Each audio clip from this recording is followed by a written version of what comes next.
Hello दोस्तों, आपका इस वीडियो में बहुत बहुत स्वागत है। और आज हम करने वाले हैं कर्व लाइनर कोऑर्डिनेट्स। तो ये हमारी फोर्थ यूनिट है वेक्टर कैलकुलस की, जो हमारी बुक है बी और बीएससी की सेकंड सेमेस्टर की।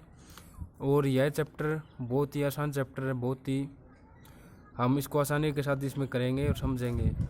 तो इस वीडियो में आपको इसका बेसिक बताऊंगा। तो चलिए करते हैं इसको स्टार्ट। तो देखिए, कर्निलीवर कोऑर्डिनेट्स, कर्व लाइनर कोऑर्डिनेट्स। जैसे कि आपको इसको स्पेलिंग से पता चल रहा है कि कर्व लाइनर कोऑर्डिनेट्स। तो हमने क्या करा कि बुक में हमें यह डायग्राम दे रखा है कि ये एक रीजन है हमारा, इसमें एक्स मान रखा है, ये हमारा वाई और ये जेड।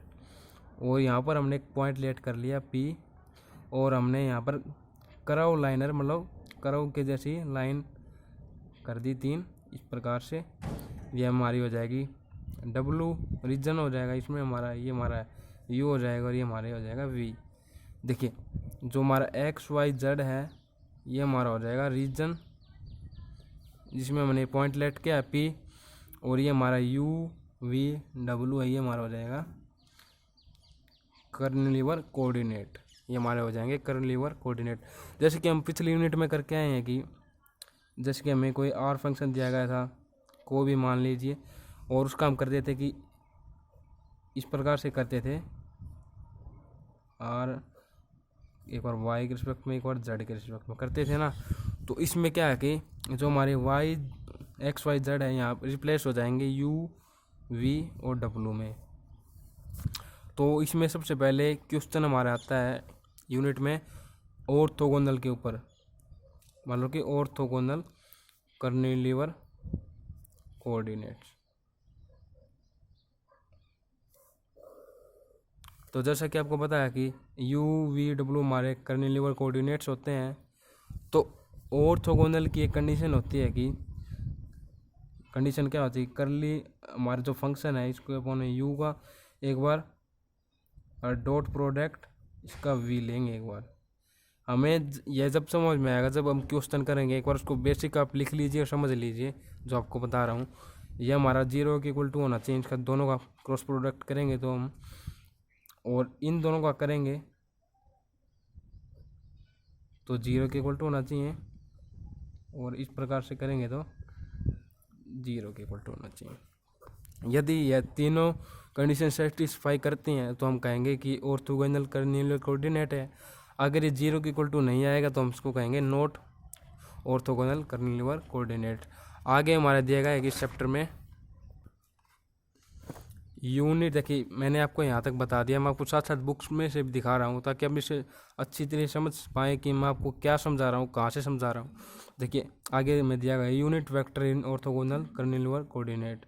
तो unit vector E1 E2 E3 ये हमारे 3 यूनिट वेक्टर हैं। एक हमारे यूनिट वेक्टर यू कर्व के रिस्पेक्ट में, एक हमारे वी के, और एक डब्ल्यू के रिस्पेक्ट में। तो देखिए E1 का यूनिट वेक्टर की बात आए तो आपको ध्यान में रखना है, यह है हमारे यू के रिस्पेक्ट में, यू वेक्टर टेंजेंट के रिस्पेक्ट में, इसको वेक्टर टेंजेंट कहते हैं यू को। और जब E2 की बात आए तो हमें वी के रिस्पेक्ट में कर रहे हैं, और E3 की बात आए तो डब्ल्यू के रिस्पेक्ट में कर रहे हैं। तो जैसे कि आपको पता है कि E1 हमारा होता है, इस प्रकार से लिखते हैं हम, करली आर अपॉन करली यू, और मैग्नीट्यूड कर देंगे इसी का नीचे, तो ये हमारा हो जाएगा E1 वेक्टर के इक्वल टू, और E2 में हमारा इसी प्रकार से हो जाएगा। मैं लिख देता हूँ एक बार, देखिए E2 में हमारा V आ जाएगा, और E3 में हमारे W के रिस्पेक्ट में करेंगे। आपको ध्यान में रखना है कि जब 1 की बात हो तो हमें सीरियल में याद करना है इनको, U V W। E1 vector की बात हो तो हमें U के रिस्पेक्ट में करना है, E2 की हो तो V के रिस्पेक्ट में, और W के रिस्पेक्ट में 3 के हो गए। अब इसमें क्या कहा गया है कि जो हमारे इसका मैग्नीट्यूड है U का, इसको हम क्या H1 लेट कर लेंगे, H1 माना गया है इसमें, H1 हम इसको पुट कर देंगे यहाँ पर। तो ये हमारी इक्वेशन इस प्रकार से हो जाएगी। देखिए बुक में इसको बहुत ही अच्छे तरीके से भी बताया गया है। जैसे कि E1 हमारे ये है, और इसकी जगह हमने यहाँ पर H1 पुट कर दिया, V वाले मैग्नीट्यूड की जगह V वाले की जगह हमने H2 पुट कर दिया, और जो हमारे W के रिस्पेक्ट में मैग्नीट्यूड है वहाँ पर हमने H3 पुट कर दिया। तो क्या होगा कि अगर हम यहाँ पर H1 लेंगे तो क्या होगा कि यह 1, देखिए मैं आपको समझा देता हूँ एक बार।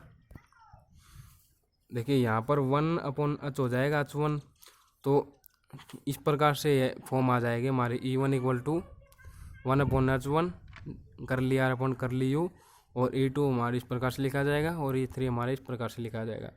अब आपको एक बात और ध्यान में रखनी है कि यदि हमें दे दिया जाए, क्वेश्चन में हमारे आएगा ये बहुत बार, E vector E unit vector की dot product E unit vector 1 से करी जाए तो ये हमारा 0 के इक्वल टू होता है, और सेम ऐसे इन दोनों की हो तो ये भी 0 के इक्वल टू, और E3 की E3 से हो तो ये भी 0 के इक्वल टू होता है।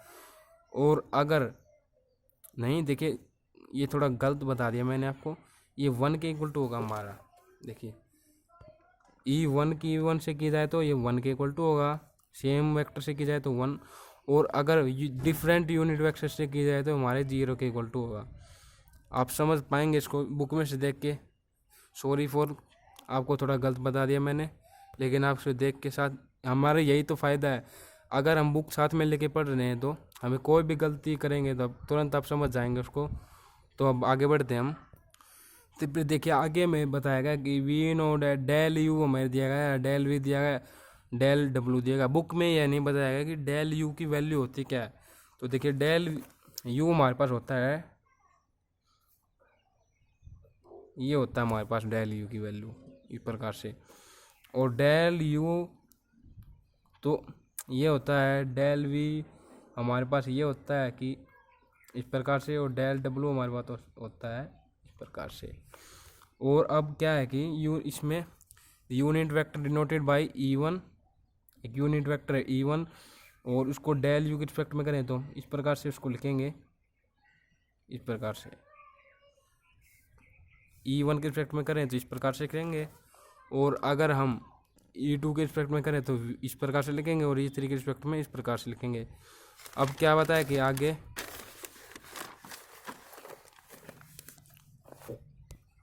कि यह एक दूसरे के रेसिप्रोकल है, मतलब कि आपको एक क्वेश्चन भी आएगा इस एक्सरसाइज में, रिलेशन बिटवीन E1। देखिए यहाँ पर मैंने नोट बना दी, आपको यहीं से आपको समझ देता हूँ। देखिए relation between E1 E2 and E3 del u और डेल वी और डेल डब्ल्यू के साथ। तो देखिए जो हमारा यूनिट वेक्टर E1 है, ये हमारा हो जाएगा H1 डेल यू, क्योंकि जो हमारा मैग्नीट्यूड होगा वो हमारा H1 के इक्वल टू लिया था हमने। इसी प्रकार से हमारा ये हो जाएगा, इसी प्रकार के E3 यूनिट वेक्टर हो जाएगा। और अब हम क्या कर जो हमारा E1 वेक्टर हम उसको इस प्रकार से लिख सकते हैं कि E2 vector multiply E3 vector, और ये हमारे दोनों इक्वल टू होगा इसके, ये दोनों करेंगे तो इसके इक्वल टू होगा, और ये करेंगे तो इसके इक्वल टू होगा। और फिर इसको इस प्रकार से भी लिख सकते हैं E1 को H1 H3 del u into del डब्ल्यू, आज इसको इस प्रकार से, इसको इस प्रकार से लिख सकते हैं। तो चलिए आगे हम बेसिक करते हैं इसका। देखिए जो हमारे एक्सरसाइज का 4th क्वेश्चन है या 3 क्वेश्चन है, 3rd नंबर वाला जो क्वेश्चन, उसमें हमें एक आर्क लेंथ हमसे पूछेगा उसमें।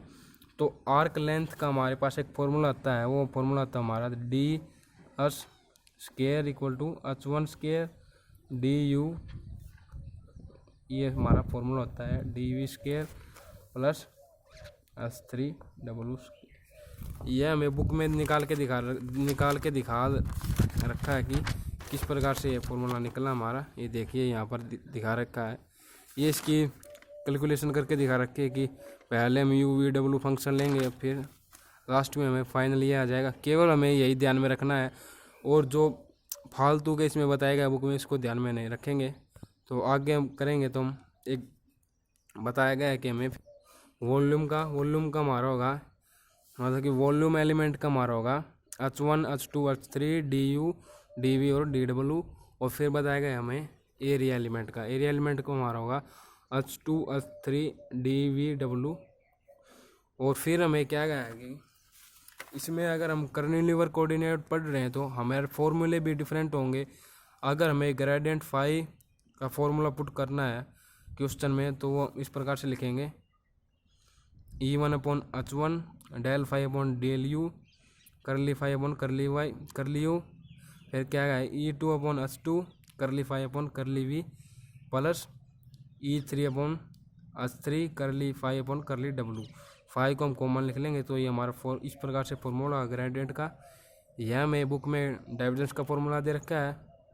यही फॉर्मूले जो आपको दे रखे हैं ये आपको तभी आएंगे जब आप क्वेश्चन करेंगे। हम देखिए यह वीडियो आपको ज़्यादा समझ में इसलिए नहीं आएगी क्योंकि हम क्वेश्चन नहीं कर रहे हैं। यदि हम नेक्स्ट वीडियो में क्वेश्चन करेंगे तो आपको बहुत ही अच्छे से यह समझ में आएगी।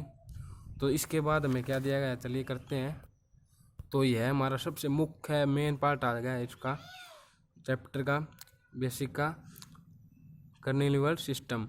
तो देखिए हमारे जो कर्निलिवर कोऑर्डिनेट होते हैं वो दो प्रकार के होते हैं। दो प्रकार के कौन से होते हैं?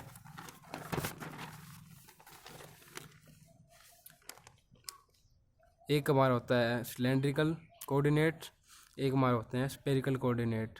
इन दोनों के हमारे अलग ही फॉर्मूले होते हैं और अलग प्रकार से इनकी वैल्यू होती हैं। तो देखिए सिलेंड्रिकल कोऑर्डिनेट में क्या होगा कि जो हमारा एक्स है वो हम लेंगे रो कोस फाई, वाई लेंगे हम रो साइन फाई और जेड हमारा जेड के इक्वल टू होगा। देखिए सिलेंड्रिकल कोऑर्डिनेट में हमारा जो एक्स है वो हमारा रो के इक्वल टू होगा, वाई है वो हम एक बार फाई के इक्वल टू लेंगे और जेड हमारा जेड ही रहेगा। और इसमें हमारा क्या होगा कि जो हमारी H1 की वैल्यू होती है रो में वो हमारी 1 होगी, H2 की होगी 5 में हमारी रो होगी और H3 में हमारी 1 होगी। देखिए ये आपको समझ में नहीं आ रहा होगा क्योंकि इसलिए समझ में नहीं आ रहा क्योंकि हमने इसके क्वेश्चन नहीं किए। अगर हम क्वेश्चन करते हैं तो आपको बहुत ही आसानी से समझ पाएंगे इसको। तो इसी प्रकार कैसे ई रो की वैल्यू हमारी दी गई है कोस phi i cap plus sign phi j cap. E phi की वैल्यू में दी गई है माइनस साइन फाई जे आई cap plus cos phi j cap. और जैसा कि आपको बता दिया था मैंने E1 और E2 की मल्टीप्लाई करेंगे तो 0 हो जाएगा डिफरेंट के साथ। अगर सेम के साथ करते हैं तो हमारा 1 हो जाएगा। और सेकेंडली हमारा होता है स्फेरिकल कोऑर्डिनेट सिस्टम। इसमें हमें क्या होता है कि जो हमारे UVW होंगे मतलब कि XYZ हमारे होते हैं। X हमारा R होता है, Y हमारा होता है थीटा और Z हमारा होता है फाई। सेम ऊपर वाले की तरह होगा इसमें भी UVW इस प्रकार से ही होगा। और इसमें क्या होगा कि जो हमारा X है वो हम लेंगे R sine theta cos theta phi के इक्वल टू, Y लेंगे हम R sine theta sine phi के इक्वल टू, Z हमारा होगा R कोस थीटा के इक्वल टू, H1 हम लेंगे 1 के इक्वल टू, H2 हमारा होगा R के इक्वल टू, H3 हमारा होगा R साइन थीटा के इक्वल टू और ER हमारा होगा sine theta cos phi i cap plus sine theta sine phi j cap plus cos k cap के इक्वल टू। और ये आपको बता दिया है मैंने, डिफरेंट होंगे तो 0 होगा और सेम हो गए तो 1 होगा। देखिए अब क्या है कि मैंने यहाँ पर नोट बना रखे हैं 4.1 के सभी नोट बना रखे हैं प्रत्येक क्वेश्चन के। इन क्वेश्चन को जब हम करेंगे तो आपको बिल्कुल ही आसानी से ये चैप्टर समझ में आ जाएगा। बहुत ही आसान तरीके से आपका बेसिक जो आपका अधूरा रहेगा वो भी क्वेश्चन के साथ ही क्लियर करेंगे हम नेक्स्ट वीडियो।